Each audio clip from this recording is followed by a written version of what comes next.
করলেন শেখ হাসিনা। সেনার চাপে বাংলাদেশ ছাড়লেন তিনি। পশ্চিমবঙ্গে আসছেন বলে মনে করা হচ্ছে বাংলাদেশের প্রধানমন্ত্রী শেখ হাসিনা।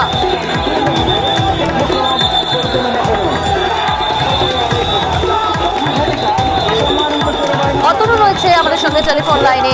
অতনু, কি খবর রয়েছে? এই বিষয়ে একবারে চাঞ্চল্যকর যে দেশ ছাড়লেন বাংলাদেশের প্রধানমন্ত্রী শেখ হাসিনা। ছাড়লেন প্রধানমন্ত্রী শেখ হাসিনা, তার বোন রেহানা, তারা দুজনের টেস্টের জন্য সেখানে হেলিকপ্টারে করে বেরিয়ে গিয়েছেন গণভবন থেকে। বাংলাদেশ কদিন ধরে উত্তাল হয়ে হয়েছিল, তার কারণ লং মার্চ টু ঢাকা, গতকাল যে লং মার্চ টু ঢাকার কথা বলা হয়েছিল, আর সেনা প্রধানের আজ বিবৃতি দেওয়ার কথা ছিল 2টো নাগাদ, কিন্তু এখনো পর্যন্ত 40 মিনিট পার হয়ে গেছে, সেনা প্রধান কোনো বিবৃতি দিচ্ছে না। সেক্ষেত্রে মনে করা হচ্ছে ভিতরে যে বৈঠক, সে বৈঠক আরো দীর্ঘায়িত হচ্ছে। পরে কি হবে তাহলে?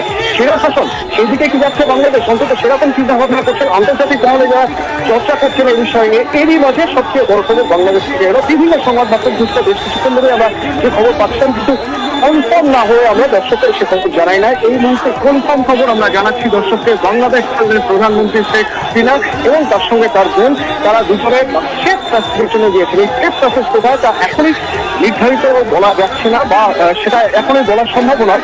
কিন্তু বাংলাদেশে এই মুহূর্তে তারা নেই। সেনার চাপ কদিন ধরে বাংলাদেশের যেভাবে অন্তর্বর্তী সরকার গঠনের কথা বলা হচ্ছিল এবং ছাত্র আন্দোলন যে পথে এগোচ্ছিল, তাতে চাপে করে এবার টেকডাউন করা ছাড়া আর কোনো অপশন ছিল না। তো সেই অপশন বা সেই পথে হয়তো বেছে নেওয়া হলো এবং সেনার পরামর্শেই একরকম বলা যেতে পারে, সেনার পরামর্শে শেখ হাসিনার জন্য শেখ হাসিনা তিনি সরে গেলেন গণভবন সেখান থেকে। একেবারেই অতনু, একেবারেই। এছাড়া তুমি